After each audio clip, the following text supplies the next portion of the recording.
Show game week 2, where we have two blockbuster fixtures as Tottenham Hotspur in Ange Postecoglou's first competitive match as manager for Tottenham take on Manchester United. Eric Ten Hag wants to really put the critics to bed after a poor performance, but a win against Wolverhampton Wanderers. And we also have a big clash towards the top of the table where treble winners, UEFA Super Cup winners, Manchester City take on high flying and current league leaders in Newcastle. We'll be previewing those two games and the others in this Premier League preview show. So, guys, welcome to the first your first one. If you are new, make sure you hit that like button, subscribe, and into the second game week where we also have a predictions league. And in this video, you will see who is leading at the top of the predictions league as well. So, people, get your popcorn ready, get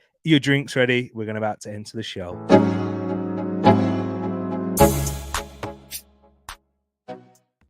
Wagwan, everyone. I hope you're doing well and welcome back to Tereak Talks. Guys, I hope you're all keeping good. I hope you've all had a good week. And you know, when it's time to do the Premier League preview show, we are entering the weekend, which for each and every one of us is the best time of the week. Let's be honest, I'm very excited to be bringing this here. Premier League football returned last week and we missed it. It felt like it came quite quickly because, you know, we had a very hectic season last year with the World Cup in between and then Premier League football having like its first half and second half, and my club Arsenal in a title race. And that was the first time I've experienced that, really, where I have a proper understanding of football ever, because, you know, I got into football in 2006. Those of you are long-time subscribers would have known that, but if those of you who are new, so I'm relatively young, even though I might not look it. I'll let you try and guess how old I am. But yeah, that was the first title race. But now here, that was the first a real experience of me being on the YouTube scene as well, and you're getting to see my emotions throughout that. But here, we're not here just to talk about Arsenal. We're here to talk about each Premier League team and all the fixtures we have this weekend. We do have 9 fixtures, not the 10 that we usually have, due to Luton versus Burnley being suspended. That's due to Kenilworth Road having issues, what they're trying to sort out, and in terms of the stadium, making it Premier League ready. So they've had to postpone that for that reason. But before I get into it and before I get into the show, make sure you please hit that like and subscribe button. It really does help. We're trying to grow the channel, trying to get to 700 subscribers by September. So by the time that transfer window shuts and Arsenal make a few more signings, and maybe your team make a few more signings and departures as well for Arsenal, we should be on 700 subscribers. But we are 23 away. Come on, people, please, let's push it up. Big up to yourself, guys, and I want to get into the comments before we get into the stream. Big up my bro Eddie in Eddie's Football Waffle. You know what you gotta do, people. Go check that out. Says big up T. Always a good vibe on your channel. I really appreciate that, man. Thank you for that, for those kind words. It's always great to see you as well, even though we don't always agree with football things. But come on, who does always agree? Because, you know, especially being a United fan. But yeah, now big up to yourself, my bro Eddie. I always appreciate you, and it's always great to see you in here as well. Big up my bro Shay in the building. Bobby K, you see, as I've just said, we got even the other side of North London there, because he can't use the red heart for that reason, guys. But he is a Tottenham fan. Hope you're keeping good, Bobby K, and hope you're keeping well. Check out the channel, the 3 Spurs boys. Louis in the building too, say my boy T, Crystal Palace fan. Hope you're keeping good, my boy Louis. And yeah, we're facing each other this weekend, so I'm sure you're looking forward to seeing us break down that fixture. I am looking to do a preview show tomorrow for it, where we're looking at it from the Arsenal perspective. But yeah, I'm going to mainly focus this on the Crystal Palace side of things as well, people. So yeah, if you are an Arsenal fan, we will be going into the deeper side with us, you know, talking about all the injury news and everything surrounding that there on my end. But big up my bro Paxton, as he says in here, still late, but as good as we'll ever get. Yeah, I'm improving slightly. I'm trying to improve. I was here ready on time, and then I realized I hadn't got one little minor thing sorted, which was getting my results into the banners. So yeah, thought I had everything checked out, but I certainly didn't. But big up my bro Pax. Vibes in the building, saying 17. Big up my bro. What? 17? What 17? What? 24? Yo, what's with these numbers? You're confusing me. Big up my bro vibes. Big up Casey. Says, guess who's back? Back. Tell a friend. Big up yourself, Casey. Or Bots is in the building. Says, let's push the subs up, guys. Like the video, people. Really appreciate you, my bro Bots. You know what you can do as well, people. Football Power Hour on a Friday night. They have a great stream on there where you can see my man Eddie in there on occasions as well. I'm not even sure the lineup for tomorrow, but if you want to find that, you know, people, we got to support the community. Big up to each and every one of you. And can I ask, what does big up my bro mean? Big up my bro is just like, I hope you're keeping good, and it's nice to see you, and I hope you're doing well. In kind of a slang, I'd say. But yeah, you're my bro, bigging you up. I'm glad. Thank you for being here. It's kind of comes from reggae music, the DJs, they always say big up such and such who's listening, who's left a comment or the equivalent to a super chat on the radio. And big up to Mr. 200 in the building, saying good evening, Tereak. Hope you're keeping good and well, Mr. 200. It's great to see you here. And people, let's get into it now then, and let me just make sure I get the banners and brand all sorted, because I worked hard on this. It's not game week 1. It's not indeed. It's game week 2. So make sure you do like and subscribe. That's the third time I've said it in 6 minutes. So yeah, you know what we're trying to do here, people. But here we are with game week 2. Make sure people get everything ready. And before I will show you the predictions league at the end. So for those of you who did enter their predictions for last week, thank you very much. I will be going into detail in that towards the end. So I've got something for you to look forward to, whether you're watching this afterwards or whether you're watching it live. If you want to see how you've done, then yeah, please check that out. But if this is your first week and you missed it last week and you weren't sure, this is the first time you came across the channel, or you forgot, you simply did whatever your reasoning was, do not fear. You can still enter and still have a good chance of winning multiple prizes. I am still sorting out last season's prizes as well. Please, people, sorry on that. I am still sorting them out, but because it's a big thank you, I'm giving the top 10 prizes for last season. Whereas this season, it's going to be a lot more refined to those top 3, and excluding me, of course, as well, because I can't give prize to myself. But if these are the rules and regs really for the predictions league, so all predictions must be entered before the first fixture of the game week. And this weekend, make sure you're aware of this as well for your fancy Premier League teams. The first fixture is Nottingham Forest versus Sheffield United. That is tomorrow. We're live streaming this on Thursday night. So that is tomorrow at 7:45 here in the UK. Not an 8 o'clock as the Burnley Manchester City was. So for the FPL reasons, 15 minutes earlier. So I think that will shut about 6:15. And for here, just as long as you put your predictions in for that Nottingham Forest and Sheffield United game, by that time, before 7:45, that one will be eligible. If for whatever reason you weren't able to get your prediction in for that, unfortunately, if you post it afterwards for that fixture, I will not be able to count that in.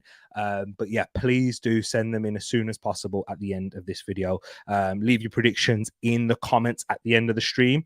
You will get 3 points for a correct score, 1 point for a correct result. So if you predict Nottingham Forest to win by 3-2 and they win 3-2, 3 points. If they win 1-0, you still manage to get a point in that there. And if they draw or lose, then you'll get 0 points. But yeah, you get the gist of it, people. If you do want to check it out, pause this in the video or ask me any questions in the comments if you're unsure. But guys, let's get into the first fixture of this weekend, and that is what I've got as the headline is Tottenham Hotspur versus Manchester United. As I mentioned, Ange Postecoglou's first manager at the new Tottenham I still say new, but at Tottenham Hotspur Stadium, the beautiful stadium, I do have to say, through gritty teeth. It's a wonderful stadium, serves food at a cheap price as well. Still yet to go there, but I'm sure I'll go there one day. But I'll have to go as an away fan, whoever I'm going to watch, whether it's obviously my beloved Arsenal, it'll be difficult to get those tickets, but for whoever. Definitely can't be sitting with the Spurs fans, but they are taking on Manchester United. Erik ten Hag, we'll talk more about them in a bit, but let me just give you the last 5 head-to-head, last 5 fixtures between these two sides. Tottenham have won 0, and there was a draw in there, but Manchester United have won the last 4 between these two. So Tottenham have won 0, and then there's been a draw and 4. I'm quite shocked about that. Did I write that correctly? I must have done. But in terms of the Spurs injury news that we know, Christian Romero is a doubt because he did come off in that fixture against Brentford. So guys, be aware of that because he did have a concussion. He scored the goal, came off, and because he picked up a head injury before that. So with the crew and with the protocols, they have to make sure they go through certain checks, and I'm sure they have to be out for an extended period of time as well. And for Manchester United, they could be without their own Argentinian centre-back of their own in Lisandro Martinez, who is a slight doubt due to an injury in his ankles and into the tendon in particular. So he did say that Erik ten Hag said he'll have a look at him during the week. I'm sure we'll find out more in the press conferences that should have happened. That should happen tomorrow. It'd be interesting to know more about that there. But let's talk about the home side first in Tottenham Hotspur very quickly, who we saw with life under Ange Postecoglou. Very different, a massive contrast in styles between to how they played previously under the likes of Antonio Conte, Jose Mourinho, Nuno Espirito Santo in between there. But it was a lot better, and Spurs fans are feeling a lot more excited. Attacking football, front foot, getting the best out of the likes of James Maddison, who was excellent in that game. Yves Bissouma, when he was called upon in transition, breaking up play, playing the ball when they was trying to play out the back. He was breaking through the lines with his impressive dribbling that we do know. Someone who has been attractive to was linked to a lot of clubs before he made the move to Tottenham Hotspur, and we're starting to see the best of him now under Ange Postecoglou, and it was a very promising debut for the likes of Destiny Udogie in the Premier League, who was signed 12 months ago but went out on loan to Udinese and now has come back. And it was really interesting. They were playing inverted fullbacks, the ones that we see, we're very used to seeing now with a lot of top sides, but that also left them exposed at the back, and it was very exciting. As a neutral, watching the game, it was very interesting to see them on the front foot, creating a lot more chances, dominating proceedings. But in that first half, they looked very vulnerable on the counter attack, and that is where the two goals from both sides came in that first half, in that 2-2 draw.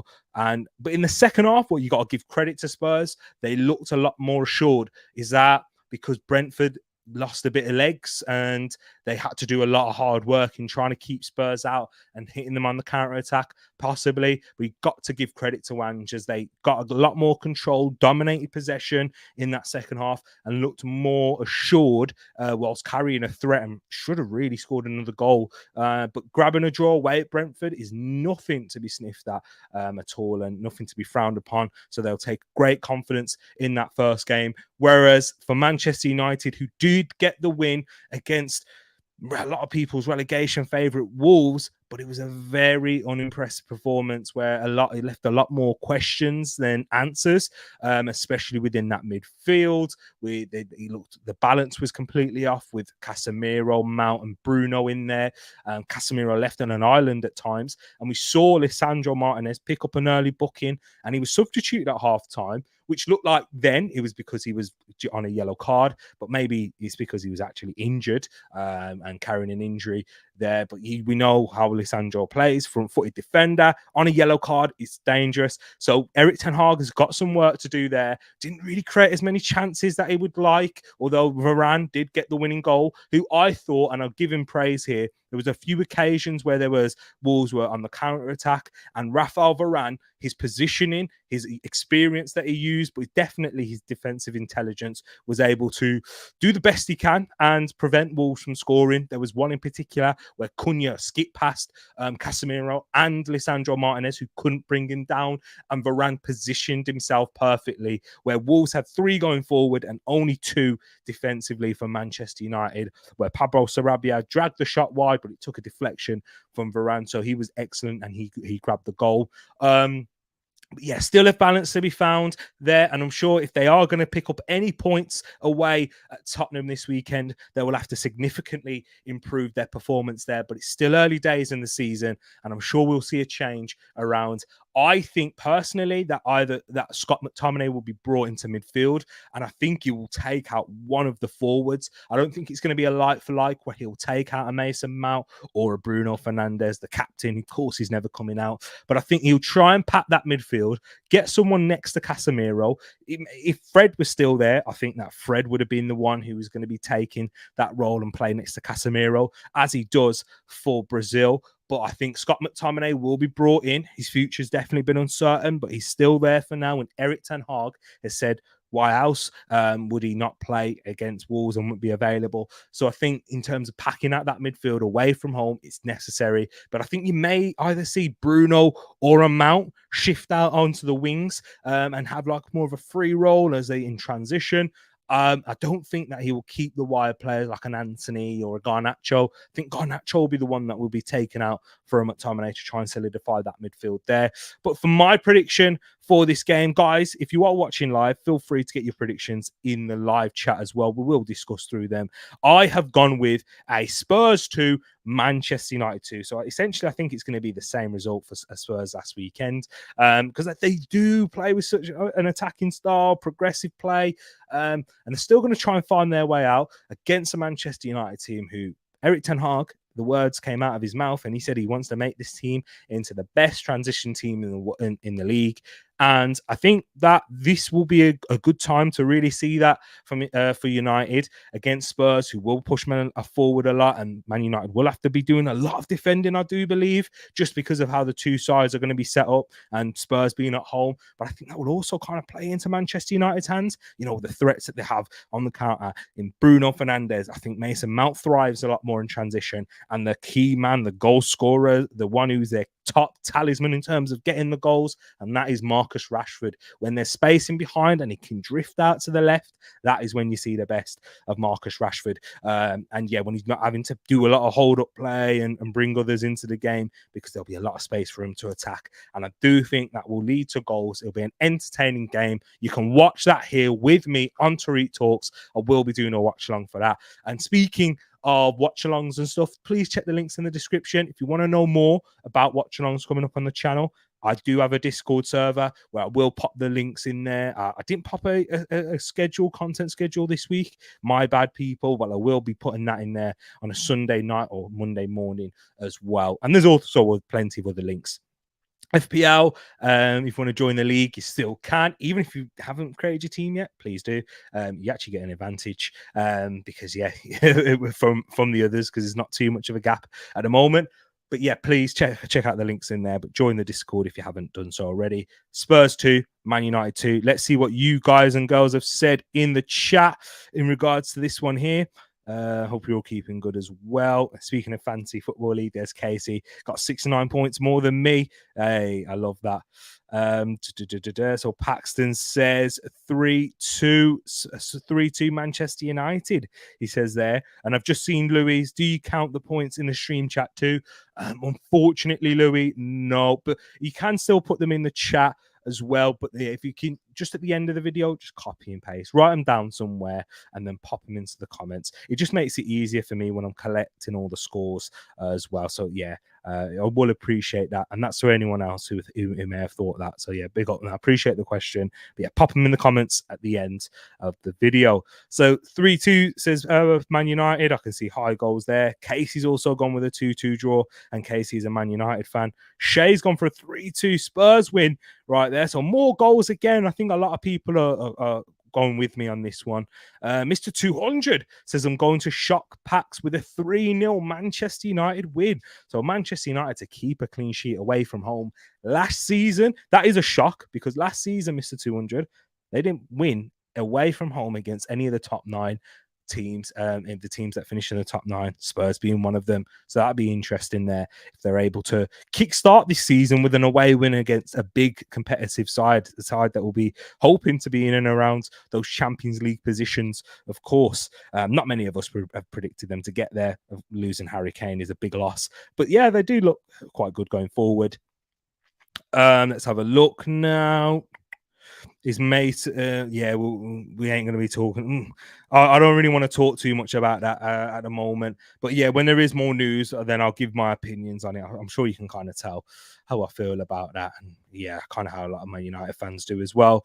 Eriksen changed the dynamic against Wolves. McSauce as a striker, better option than Rashford, says Pax, who McTominay did play as a striker. That was his first position in coming into the side as well. So that's so maybe you go back there. I don't like this inverted stuff. We don't have the facilities for it. Yeah, we did see Luke Shaw inverting. That's a good point. I didn't really mention that.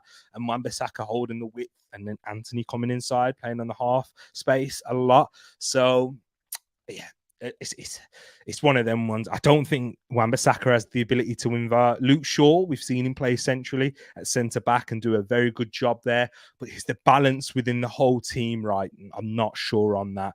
Mason Mount and Bruno Fernandes work hard going backwards and forwards. They do a lot of running, but do they have the defensive intelligence to maybe sniff out attacks, stop the transitions and those things? I'm not too sure. Mason Mount is very good at pressing and counter pressing, but yeah, you need a bit more defensive solidity. And with someone like Casemiro on an island, does he have the athleticism to do that and to cover so much space and essentially be the 2 players worth?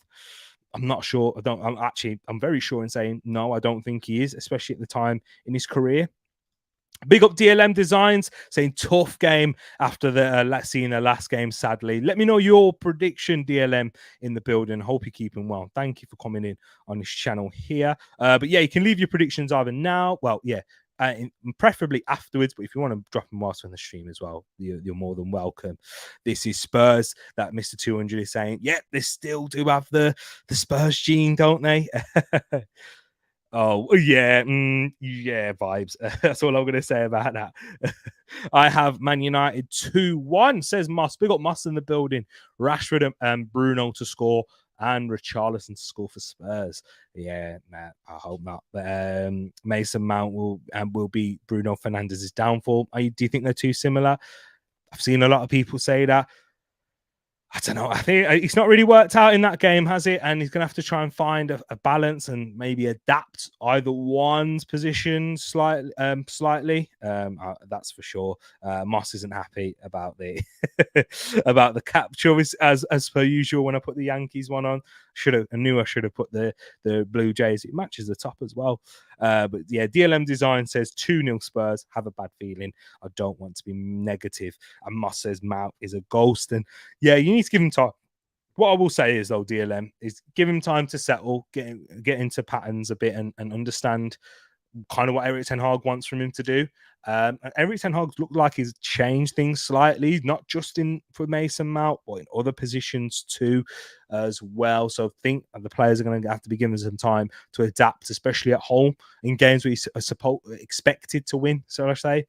So yeah, it will be interesting there. But listen to Brush in the building here. Smash that like button and the way in, folks, and big up to everyone locked in. Now let's go into the next game, and the next one is the second of the big blockbuster, which is Manchester City taking on league leaders Newcastle. Yes, I know it's shameless to say that very early on, but after their 5-1 win, I think they deserve it against for it to be said, really, against an Aston Villa side, which everyone's looking forward to seeing this season, and things can make a surge into that top 6 and cause the big 6 a lot of trouble. But Newcastle United, Champions League, in the Champions League now, up against the Champions League winners in Manchester City, and now newly crowned UEFA Super Cup winners in this one here. The last 5 in the head-to-head record is that Newcastle have lost all 4 and drawn 1. So Newcastle, the away side, definitely weren't entering this the favourites, and the record doesn't help them there. Manchester City winning 4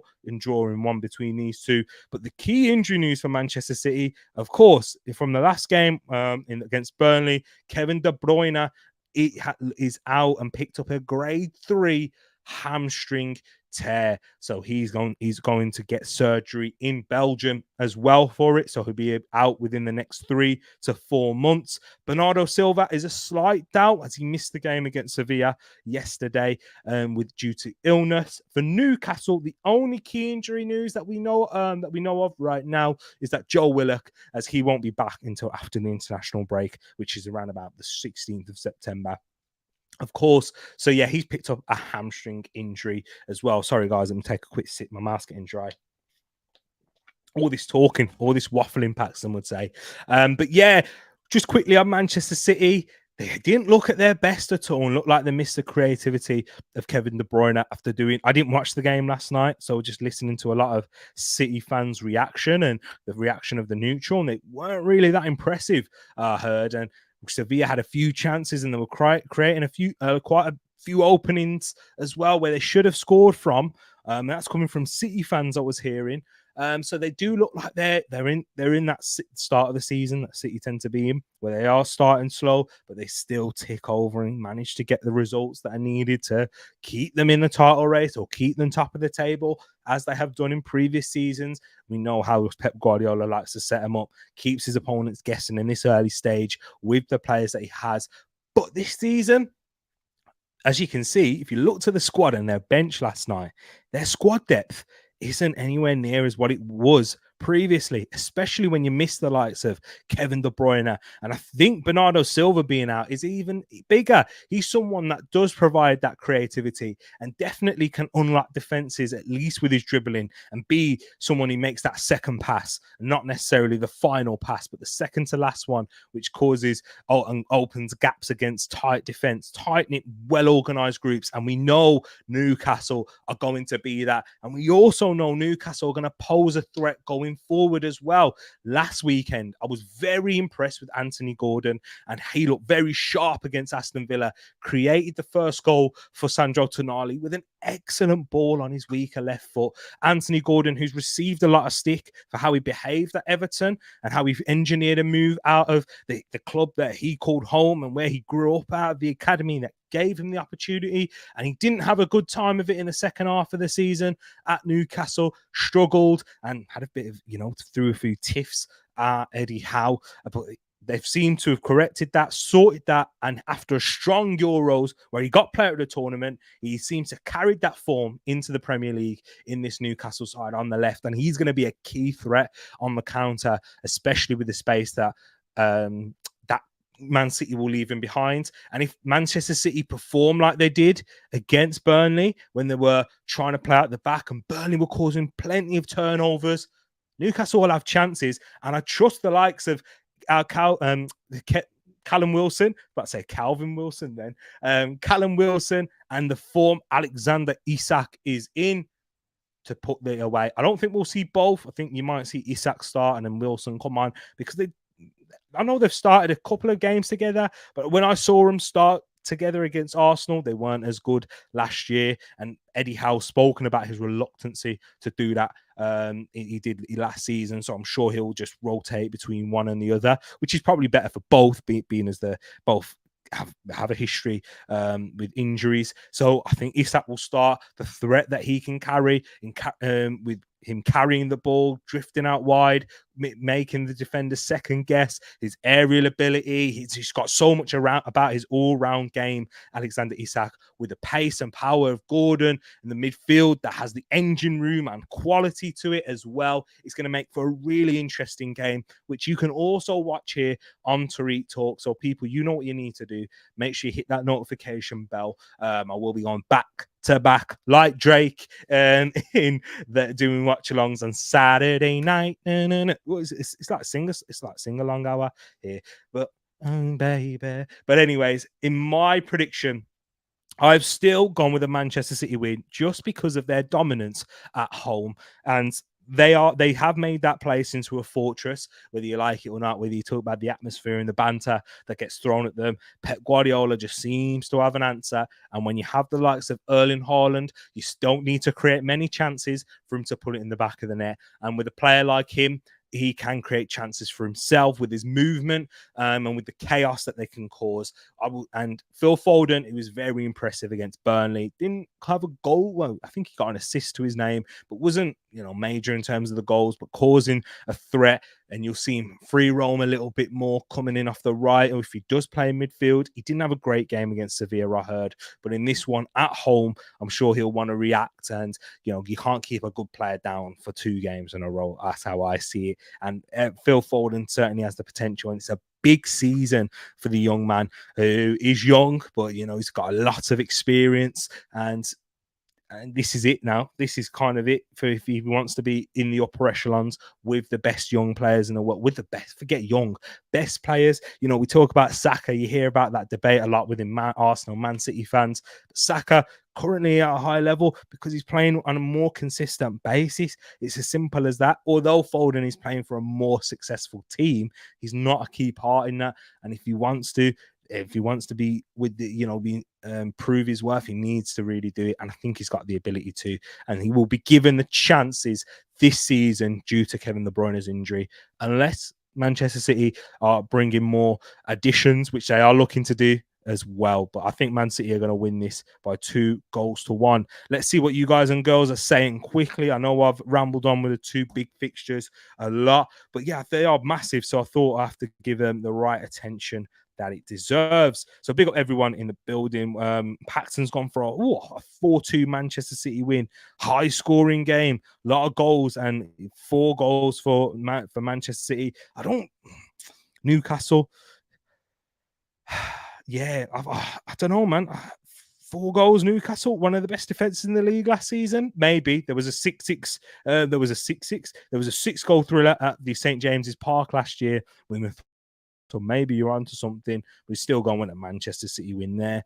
Casey's gone with another 2-2 draw in this one here. That'll be a big result for Newcastle. Anyone getting anything out of Manchester City at the Etihad is a massive plus. But this is the reason. Paxton says Haaland will do Haaland things. DLM is really excited for this game. I am too. This is a crunch match of 2 top quality teams that play at a lot high intensity. And I think will cause Manchester City problems. That's the problem. That is the issue in the Premier League. There's not really many teams that can cause Manchester City problems. Not enough anyway, that for my liking. So yeah, I think this one will be one of them for sure.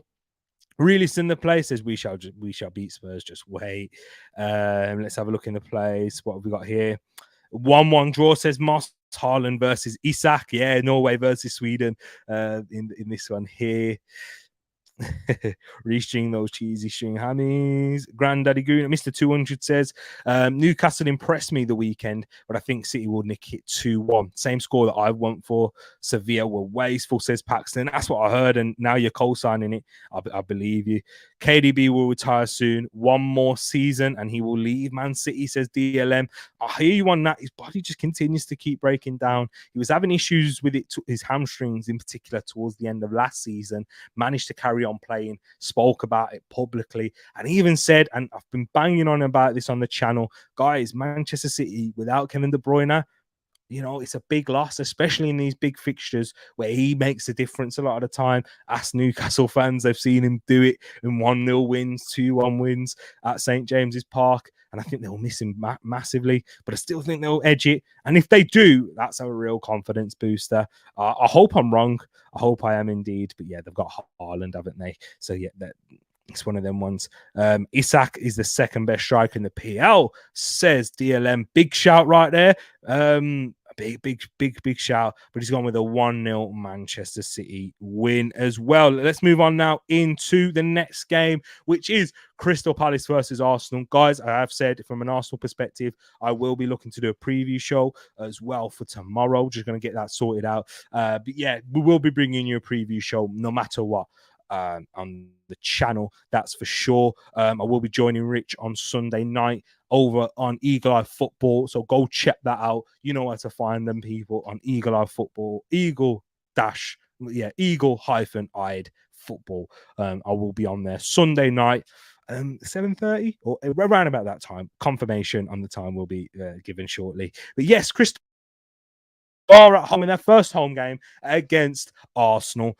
He won their first home game against Nottingham Forest in a 2-1 win. Not as convincing as a lot of people said or a lot of people thought. But yeah, Arsenal still got the win, and that's all most important. The last 5 meetings, Crystal Palace won 1, drawn 1, and Arsenal have won 3, in fact. So Arsenal edging it there in the last 5, but with key injury news for Crystal Palace, who is Michael Elise, who still isn't back from that hamstring injury that he picked up in the under-21s European Championship. And new signing, Mateus França, isn't expected to be back until September, until after the international break. And that is because he's got a stress fracture in there. And maybe that's why he took a little bit of a while for Crystal Palace to get him through the door. And people kind of looking at the severity of that injury. He attracted a lot of interest in and around Europe as well. Chelsea, Brazilian, young Brazilian, they were always interested there. But yeah, he came with a stress fracture in his lower back, so they're just kind of easing him in there. And it's something that's quite common, in fact, with a lot of young players who play a lot of games, or whilst their body's still developing.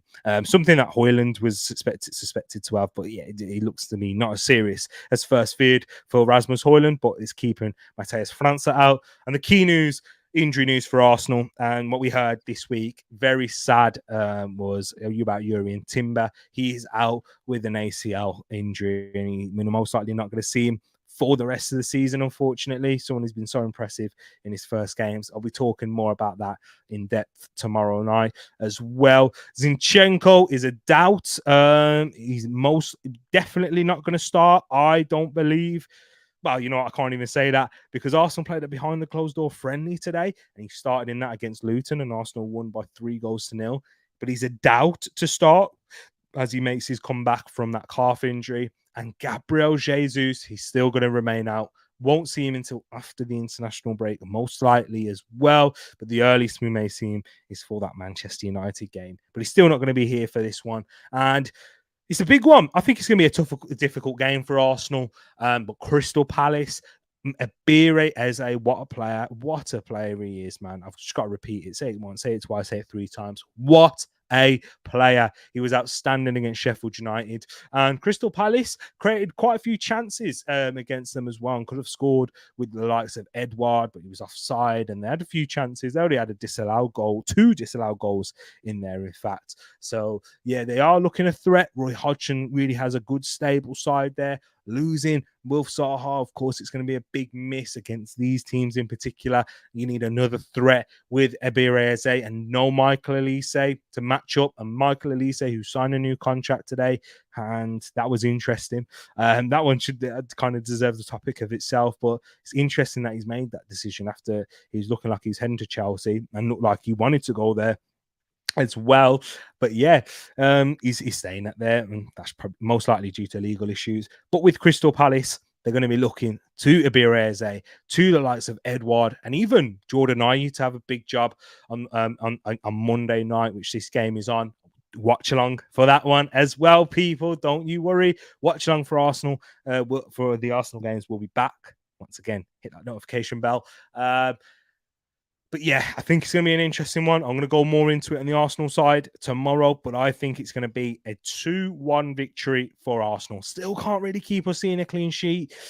Main reason being still early on in the season, Arteta's still finding and still rotating and making us unpredictable as he kind of gets our big boys to settle in. But I still think Arsenal will do enough to win, and any win at Crystal Palace way at Selhurst Park is definitely going to be celebrated, and a big victory if that does happen. So I think Arsenal will win by 2-1. Let's see what you're saying in the chat now, people. Let's go. DLM Design says 3-0 Arsenal. Wow, big shout there. I'll take that for sure. Shay's gone with a 2-0 Arsenal win. Palace in a really bad way at the moment.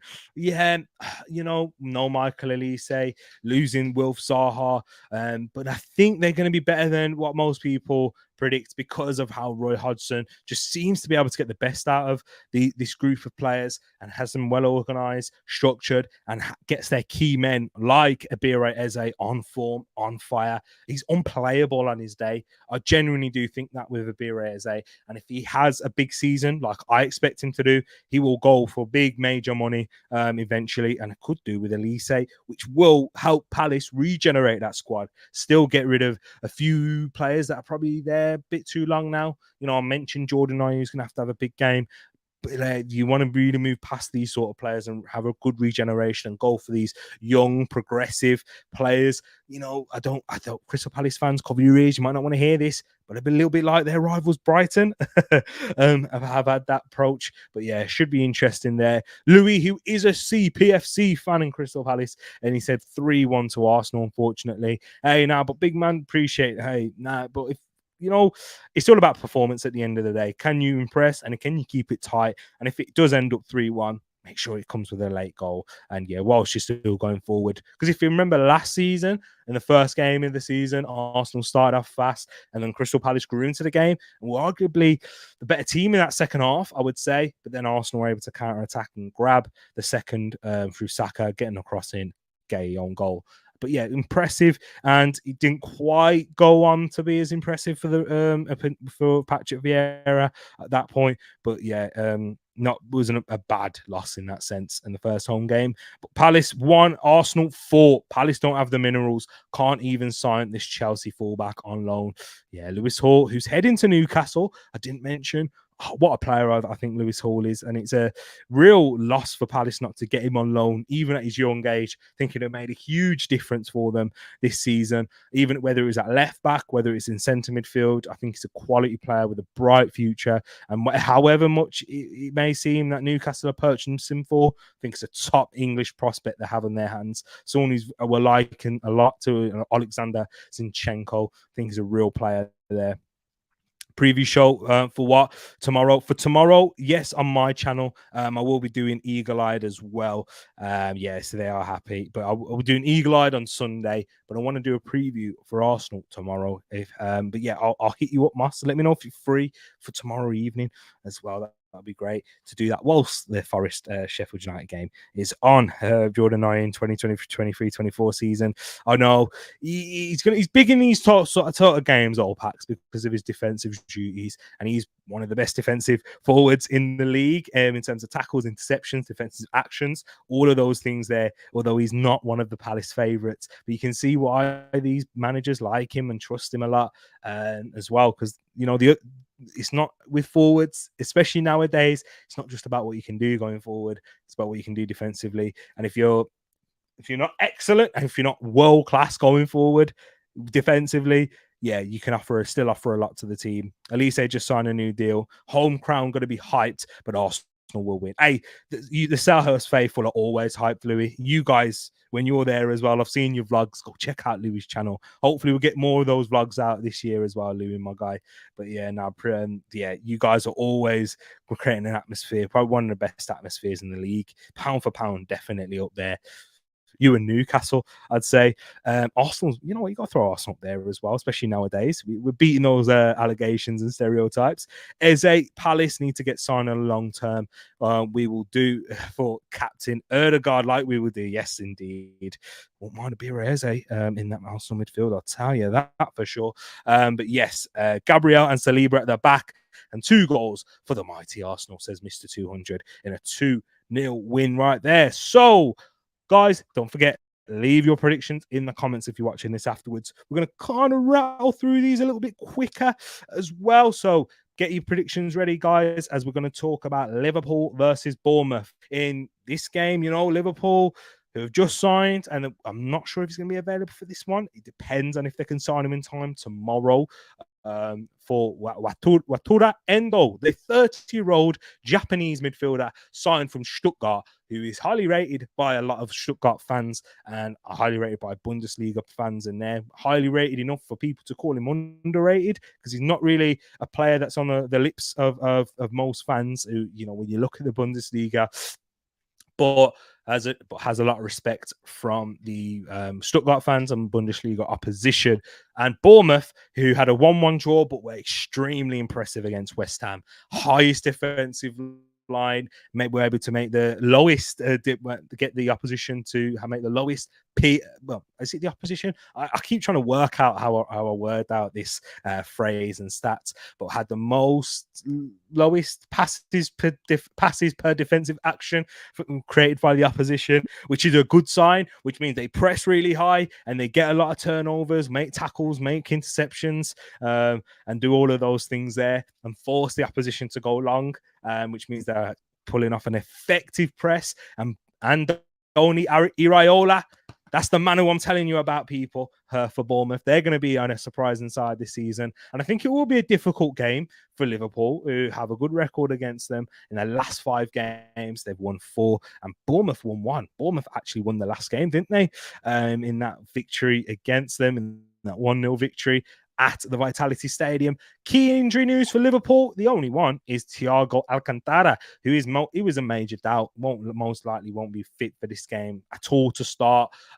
He had surgery on his hip, but yeah, he's back in training and will be ready soon, but too soon for this game. And for Bournemouth, the key injury news is that we're not going to see their new signing, Alex Scott, as he still will remain out between 2 to 3 months with a knee injury. And Dango Utara out for 1 month. I put him in my fantasy team.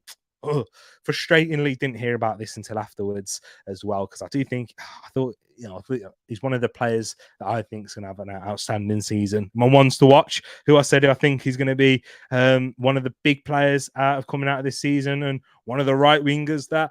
And in 12 months' time, a lot of teams will be saying, let's get Dango in, let's get Utara, whether it's for a backup or starting place. And also, Max Aarons is a doubt, and that's just mainly because he came off in that game against West Ham as well. But guys, let me know your thoughts on this one, your predictions. I've just had a quick glance on one of them here, but I do think that Liverpool are still going to win, and it's the Anfield factor. I do think it's going to be an open game. It's going to be very uncomfortable for the Reds. I don't think, when you look at the name Bournemouth, people think, yep, easy win, especially after their 9-0 victory last season. But I think it's going to be a hard-fought victory. Bournemouth will grab a goal against this Liverpool team that are not at their brilliant best defensively, but they carry so much threat going forward. I think they could just overpower Bournemouth eventually, with Salah, who's a frustrated figure last weekend. Diaz, who looked on fire. I mean, Salah and Diaz looked on fire in the first 30 minutes. Couldn't really get into the game beyond that. But you'll have a Gakpo, a Jota, a Nunez, all of those players that attacking firepower, chomping at the bit. And I think with Bournemouth, they just won't be able to handle it. But yeah, they will cause them a threat. And I think they'll get plenty of chances. And I think I'm being harsh on Bournemouth by saying that they'll only get the 1 goal. Maybe they might get more, but I've gone with a 3-1 victory here for the Reds. So yeah, I do expect it to be a good game. One of those 3 o'clock kickoffs, guys. Let me see your thoughts and predictions in the chat as well. Bournemouth, did they get Tyler Adams or no? I'm not heard too much on the Tyler Adams situation yet. They are interested, but no, they haven't got him as yet. They Bournemouth believe they've triggered Adams' release clause, 20 million release clause, which it was reported that Chelsea did as well. But no, they haven't got him at this moment. He might be available for this game, but I doubt it. There. But his master's gone with a 2-1 Liverpool win. Salah, Darwin, and Dango Utara. Dango is not in the match, unfortunately, but I like your thinking. And somebody watch the Ones to Watch show. Definitely. Big up yourself, Moss. Right there. Mr. 200 says 2-1 Bournemouth. Wow. Looks like Liverpool looks weak through the middle, and he thinks that's enough for Bournemouth to go and steal a victory and cause an upset at home, which would make it a nightmare start for Liverpool in the start of the season as well. But Paxton thinks that Liverpool are going to win this. And do you know what? I kind of wish I went for this prediction right now. A 3-2 Liverpool win.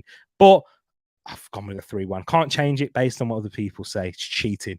But he says 3-2 Liverpool. Endo is great for the Bundesliga, but it's not really anything amazing. Yeah, I think it's just kind of trying to stabilize them a little bit short term. Not really going to push them onto the next level, just trying to help them defensively. And it could eventually be cover because, speaking about Palace, guys, their player, check the Corey, who I highly rate. That's who they're after, and maybe he will become unsettled as well if he does make that move to Liverpool eventually.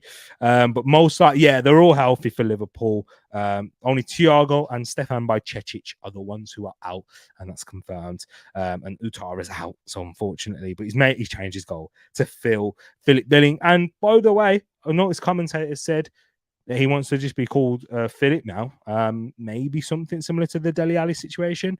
Who knows? Who knows? But let's go on now into the next game, which is West Ham United versus Chelsea, a London derby between these two, with the last 5 meetings ending in 1 win for West Ham and a draw, and that means 3 wins for Chelsea. So 1 win for West Ham, 3 for Chelsea, and 1 draw in the last 5. West Ham injury news, they actually have none. So no injuries to report of at the moment. I'm sure things might change. West Ham fans are like, shut up. I hope they don't change. But yeah, so no injury news to report of at the moment. Well, for Chelsea, the big news that came out today is Reece James has picked up another hamstring injury, and this one's likely to set him back for months with all the reports that are coming out today. Nizar Kinsella reported that and broke the news out. Another hamstring injury for Reece James. I'm just telling you guys, the kid, I say the kid is around about the same age as me, but the guy is just carrying too much muscle.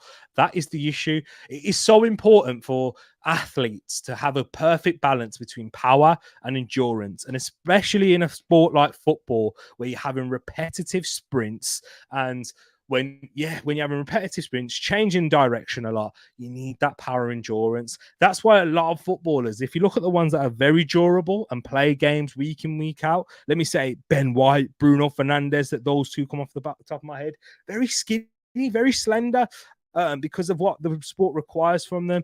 Reece James, he's very he's like hench. He's built strong. He ain't fat, was what people tried to say, and he was coming out with the allegations. The man's chiseled, but he's got carrying way too much muscle mass, and that is causing a lot of problems to his joints, and especially to those muscles and his hamstrings in particular. That's what he needs to do, and it might even take a season for him to properly do that, especially under Pochettino and how intense he plays. But he's out with a hamstring injury, and so is Nathaniel Chalobah, but his hamstring injury is not thought to be as serious, but it could rule him out of making a move this summer, guys. So yeah, in terms of prediction for this one, I think that West Ham are going to lose. The way I said West Ham there, I maybe thought that I would have gone for a win or a draw at least. But I think the difference between this Chelsea team and West Ham team from last season is that I think that Chelsea will create enough and take a chance. I think it's quite brave, I will be honest, to say a Chelsea win, given the fact that we haven't really seen them play away from home yet. At home against Liverpool, for the first 30 minutes, I thought they were poor and they could have been 1 or 2-0 down at least. But then after that, grew into the game. Conor Gallagher epitomised that. He was excellent in that second half. Won the ball more than any other player on the pitch in terms of recoveries. He was excellent in engine in that midfield. Someone who's been linked with a move away to the likes of West Ham. But I think he'll be a key figure for Chelsea if he does play in this game. New signings potentially in Romeo Lavia and Moises Caicedo could be in the squad. And I think that will just give it up Chelsea enough. They'll build up enough pressure and they'll be able to score and make it a 2-1 win. But I don't think they'll keep a clean sheet. I don't think they will. I think West Ham do carry a threat. Jared Bowen going forward on the counter-attack. Lucas Paqueta, if he is going to be available and if his head's not going to be turned too much where he can't focus, or David Moyes deems him to be not ready mentally for this game, I think they can help with that attacking threat there. Mikel Antonio's a nuisance. So, yeah, I think they'll carry enough of the threat to score, but Chelsea will nick it in the end. Let me know your thoughts and feelings in the chat, guys, on this one. So Paxton's gone with a 2-0 Chelsea win. Thinks he will keep a clean sheet. Mr. 200's gone for a West Ham 1-0 win. right there. And we have got some news in here as well. Big up my bro Pax in the building. Says West Ham and Everton are interested in Porto winger Gonçalo Borges as deal for final days. I say deal like Fabrizio Romano of the transfer window. 2001 born winger, attracting interest and could be on the move. Wow, interesting. I've never come. I don't know who he is. Gonçalo Borges. But yeah, interesting. James without injury clears Trent. For me, it's sad. Can't rely on him. Availability is the best ability. It just simply is. Trent, he's struggled with his injuries, but nowhere near as much as Reece James. Moss has gone for a 2-2 draw in this London derby. Antonio and Benrahma and Jackson with 2. Hey, if Jackson scores 2, I'll be very surprised because he doesn't look clinical enough to score 2. But if he gets the chances and he's on his day and falls in the right places and he puts them away, then yeah, I'm sure he can. He's very good though. Don't get me wrong. He just reminds me a bit of that. He's a bit like Eddie Nketiah to me, and I think that's a slander. He's like a real perfect mix of Eddie Nketiah and Gabriel Jesus. Like got the good hold up play, can go out wide, looks comfortable in that sense, and carries similar traits where they kind of snap at shots a little bit, and they are similar in that sense. Not the most clinical finishers, but a good striker overall. I've been impressed with him. The next game that we'll move on into is Aston Villa versus Everton. You know what? 2 major clubs right here in British football, especially with the creation of the Football League. So Aston Villa versus Everton. Last 5 head-to-head matches. Doesn't look good for Everton. Aston Villa with 4 wins and a draw. So no wins for Everton in the last 5. But with the key injury news for Aston Villa, who did pick up an injury last week, is their skipper, Tyrone Mings, who is, one of the leaders, definitely the leader of that defensive line, is Tyrone Mings out for the season with another ACL injury. Leon Bailey is also a doubt due to a lower back problem, back issue that he picked up against Newcastle as well. So which really didn't help with the proceedings with what followed after that with a 5-1 defeat there, losing 2 key players to injury. Everton with the key injury news, their new signing in Harrison. What's his name? What was his first name? Escaped me. But Jack Harrison, that's it, is out with a hip injury and he's not expected to be back soon. However, Dominic Calvert-Lewin could be back and could feature on the bench in this game as well for Everton. He didn't play and he didn't feature in the first game of the season. I thought he would have, but Sean Dyche, he's trying to slowly ease him back in as he picked up a hamstring injury towards the end of last season, a recurrence of that same problem that he had that kept him out for the majority of last season.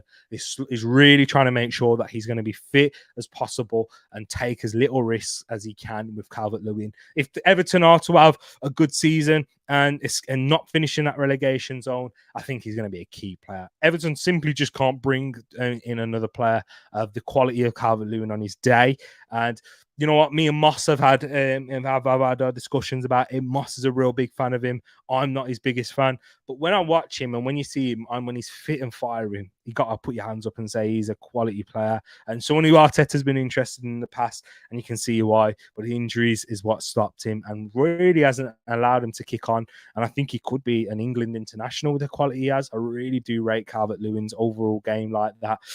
When I watched him against Brighton in that big victory that they picked up at the Amex, man, he was quality. All-round play is there. He's got the finish. He's got the movement in the box to be a top striker, heading or aerial ability, one of the best in the league on that when he's fit and firing. So honestly do rate Dominic Calvert-Lewin a lot. And yeah, if he was to regain his fitness and really prove it, whether he remains at Everton or could move on in the future. But for now, he will be an Everton player and he's going to be big here. But I don't think he'll be big enough, even if he plays, to get Everton the win. I'm going to follow the trend of form. I'm going to say Aston Villa to win this one by 2-1 at home for the first time in the season, out in front of the Villa faithful, wearing that new badge as well. The place is going to be rocking, even after a 5-1 defeat. But there's still a lot of optimism following Aston Villa this year, and I think they'll do enough. Villa actually playing now as well, by the way. I think they're in the Europa Conference League playoff. But yeah, I've gone with a 2-1 Aston Villa win in this one here. What have you guys said? Anyone's gone with any predictions here? Is everything working fine? Yeah, everything's all good. But what I think the comments aren't coming as quickly. There's a issue with the comments here, guys. I do apologize. The comments aren't coming through for some reason. I can see them on YouTube, though. Let me read them out for you. Do apologize. I can't bring them up on screen, but I can see that has said Paxton has said a 1-0 Aston Villa win. Moss has gone for another 1-0 Aston Villa win. Watkins beats Dyche. Villa's still looking strong, in my opinion. Newcastle just had the better team away from home, but from home, we'll just want low scoring games. Absolutely. Hamstrings have hindered many a good footballer, says Pax. Also, you are 100% right, 100% right, my brother. Let me refresh this here. I want to try and refresh this, but I don't know why the comments aren't showing. I do apologize. StreamYard causing plenty of issues. Am I working all right? Is everything? Yeah, I think everything's looking good here. But yeah, DCL. Yep, it's a shame. Yeah, it is a shame. It is cheese string too. Exactly that. Let's go now into the next game. Sorry, I do apologize, guys. The comments aren't showing up here. But get your predictions in for Wolverhampton Wanderers versus Brighton. Big game here. Brighton, impressive against Luton. Very showing, that even without the likes of McAllister and Moises Caicedo, they are still a very good side who have a lot more attacking threats going forward in off the bench as well. The depth that they have in their attacking line is crazy.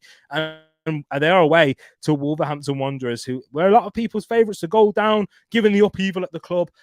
Gary O'Neill coming in to replace Julian Lopetegui, who did a very good job in keeping them up last season. Underrated and one of the contenders for me for manager of the season, but it's not been able, hasn't stayed due to disagreements and not liking the situation financially for Wolves. But with Wolves, they have no injury issues. But with Brighton, they do have good positive news with Adam Webster and Adam Lallana. So the returns of Adams in this one here, who are both back from injury. And just finally, before I give you my prediction and my thoughts, the last 5 games in the head-to-head record, Wolves actually have won 2. There's been no draws, but that means Brighton have won 3. So they've won 3 out of the last 5, and Wolves have won 2 out of the last 5. No draws in this one. I haven't predicted a draw. I've gone with a Wolves 1, Brighton 3. I just think Brighton, they are a menace. They are such a problem going forward. The hardest team to come up against in those situations, and they are so good in terms of what De Zerbi has got them drilled. The threats that they have out wide, Matoma, March, Adingra coming in now for Kundo Buonanotte, Julio Enciso, adding in a João Pedro, Danny Welbeck, who's a very underrated striker for me. But even when he's not able to stay fit a lot of the time, you can have him, João Pedro, and an Evan Ferguson as well. They have a plethora of attacking talent. And I just think with Wolves, they just can't rely on their attackers. I'll predict them to score and to get their first goal of the season, but Brighton will just work them out and work them down. Top side. Sorry, Wolves fans, if you're listening. I just think that's going to be the case. Unfortunately, what have you guys and girls said in the chat? Wow, Paxton's gone with a 4-0 Brighton win. He says, sorry, Ed, but after the United game, I want Brighton to punish you guys. Yeah, I hear what you mean. I hear that. As Wolves were most impressive and very good in that one. Mateus Cunha having a game of his life. I have to give a big shout out to him. Also, João Gomez was very good in that midfield too. Pedro Neto looking like he's returning back to his brilliant sharpness. Definitely seeing the quickness and the directness and the energy that he possessed in that game was a very good sight to see after this horrific knee injuries and injuries that he's just had over his time there at Wolves. But it's just great to see him. It is back to his best. Definitely.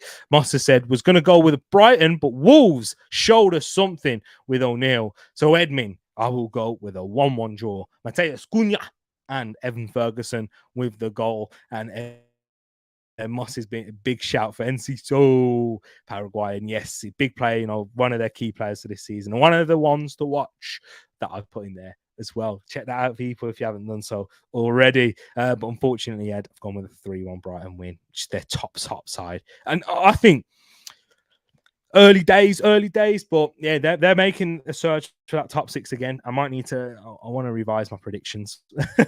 I really do. Don't think I can now. But let's move on now into Friday night's game, and guys, you will need to get your predictions in before this one here. 7:45 here in the UK, 7:45 kickoff. Nottingham Forest versus Sheffield United. Big game this is back at the City Ground. Another season of Premier League football for the Forest faithful. But they take on newly promoted side and relegation favourites in Sheffield United in this one. The last 5 meetings between these two sides, so obviously they've never not faced in the Premier League for a long, long time, but the last 5 meetings, 3 of them have ended in a draw, meaning that, and well, not definitely meaning 3 of them ended in a draw, but both teams have won 1. So Forest have won 1, Sheffield United have won 1, but 3 draws in this one here. Are you going to go for a draw, knowing that now? But before I see your predictions, Forest injuries, they have no one else added onto the injury list. But what we do know is that Harry Toffolo will be returning after a hernia surgery. He's back for Forest in this one. Who do need left back cover. We had to play Olorina, who did a good job, I would say, a good job up against Saka on the weekend. They are interested in a left wing back, in Arsenal's left wing back as well, in Nuno Tavares. Let's hope and see that Nuno Tavares makes that move for the good of his career, mainly. Top player, you know what? I don't want to lose him. Now. Sorry, I don't mean to be disrespectful, but we have too many players in that area. And we're trying to get rid of Kieran Tierney. Sorry, Nuno Tavares, you got no chance. Sheffield United's key injuries. Ollie McBurney is back after an ankle injury. Daniel Jefferson is also back after a groin injury. And Max Lowe, who did play on the weekend and did push Roy Hodgson. Don't know if you've seen it. Check it out on Match of the Day. Yeah, he did push him over, and Roy Hodgson wasn't too impressed about that. Is a slight doubt due to an ankle problem that he's been playing with. But in this one here, I've gone with a home win. Nottingham Forest at home typically are the better team, and that's how they stayed up. Essentially, it was their home form. I think they looked even better away at Arsenal on the first Premier League game of the season. So I'm backing them to go and grab a win. And Sheffield United, unfortunately, not even to grab a goal. 2-0 win Friday night. Sheffield United losing away to Nottingham Forest, and big goals there. If I was to predict the goal scorers, I was impressed with Morgan Gibbs-White at spells, but Anthony Elanga and Taiwo Awoniyi, they cause problems. I'm sure you'll see both of them start in this game here. Let's see your predictions for this one here, guys. What have you said? Paxton's gone with a 1-0 Forest win, and Moss has gone with a 2-1 Forest win over the Blades. Awoniyi and Gibbs-White versus Ben Slimane and Jefferson, quality new Canadian. Of course, Moss would find out that someone else is Canadian as well. Big up Moss for that there. And the final game that we've got here, Fulham versus Brentford in a West London derby. Bit disrespectful to say it's the bottom, but it is a mid-table clash essentially. So the last 5 games between these two sides, Fulham have won 2, but Brentford have won 3, meaning that there's been no draws. So Brentford slightly edging it in the last 5 meetings here. Key injury news for Fulham. João Palhinha, who didn't play in the first weekend, is out with a shoulder injury. Brentford key injury news. Ben Mee is a doubt with a calf injury picked up in that Spurs game. And that is also with Matthias Jensen, who is a doubt in this one too. Two big players. How many times when I say 2 in game week 2? Big players who are doubts for Brentford here. And you know what? 3 if you include Paulinho. 3 huge players for either side in this one here. And Frank Onyeka is a doubt whether he's going to start for this one as well, who picked up a thigh injury. So massive news. Without Ben Mee and Matthias Jensen, I think it could be a win for Fulham, who I predicted to go down, who started with a good victory against Everton. Quite very fortunate circumstances, with missed chances from Everton and disallowed goals that shouldn't have been disallowed, in my opinion. There. But I think that it will end in a draw. I just think the 2-2 draw is what's going to happen here. I just see that Fulham, they've got that sort of steel, haven't they? Where they just continue to keep going and going on and on somehow. And I think it will be a 2-2 draw as well. What have you guys gone for in the chat? Paxton says 2-1 Fulham in this game here. So he says Jimenez brace, and Ivan, hold this wood, Tony, still not back. Yeah, so he still went for it. He still went for it though.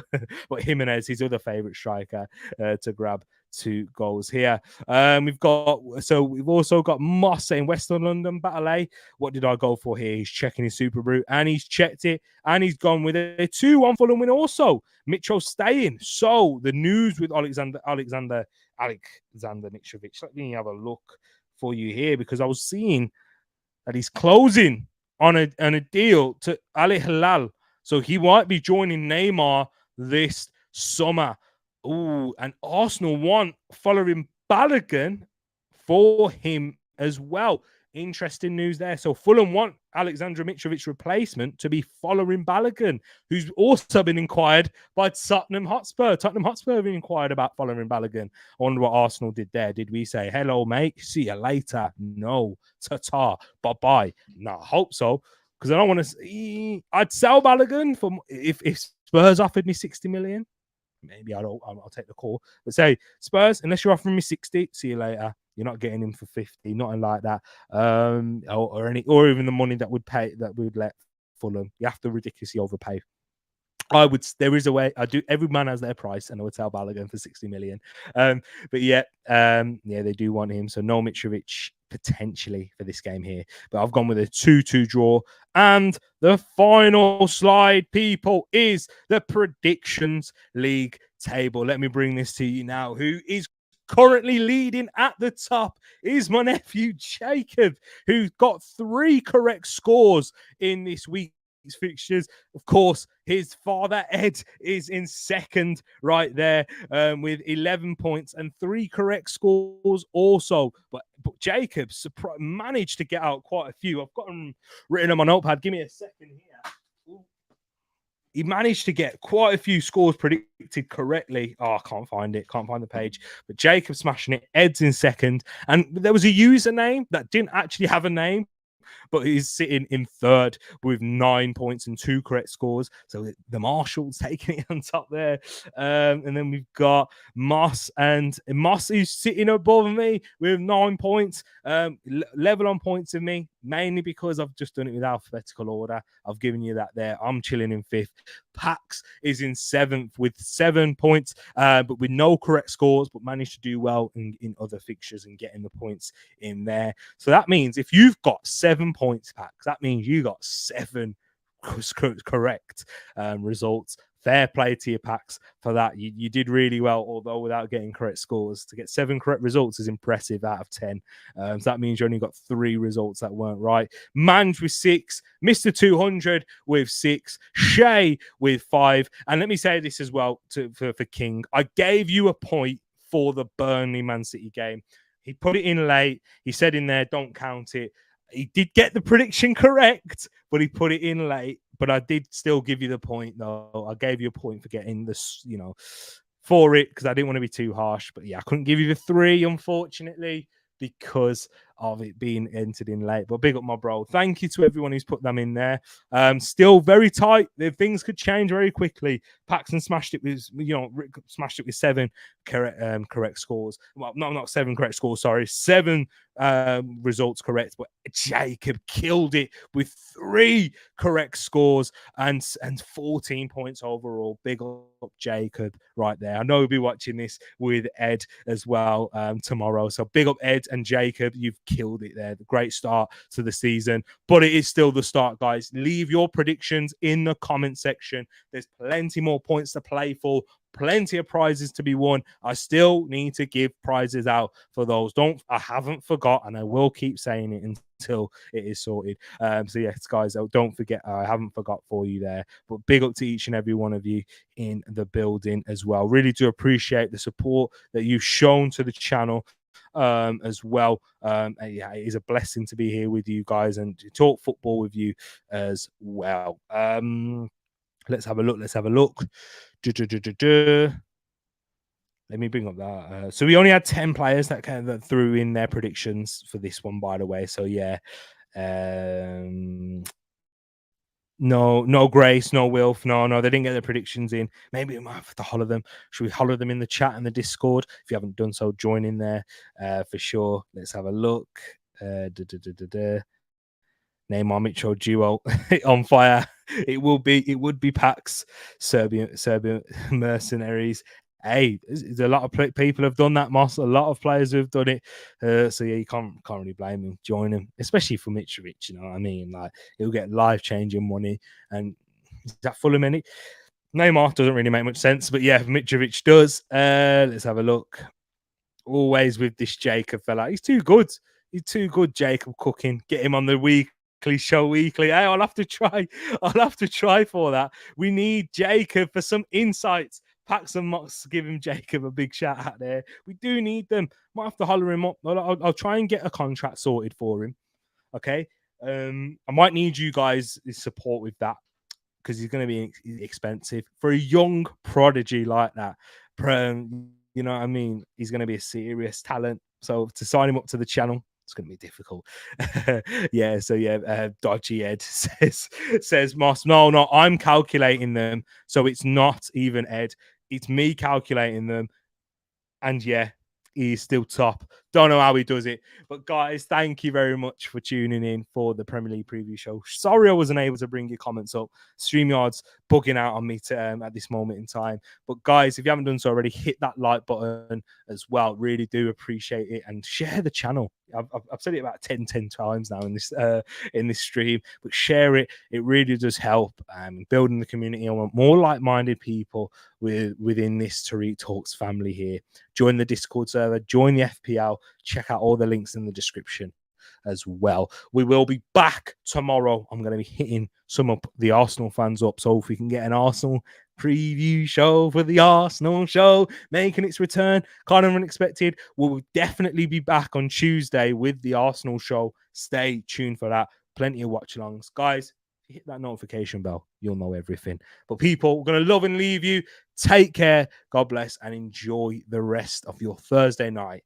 As we'll be back here on Tereak Talks soon.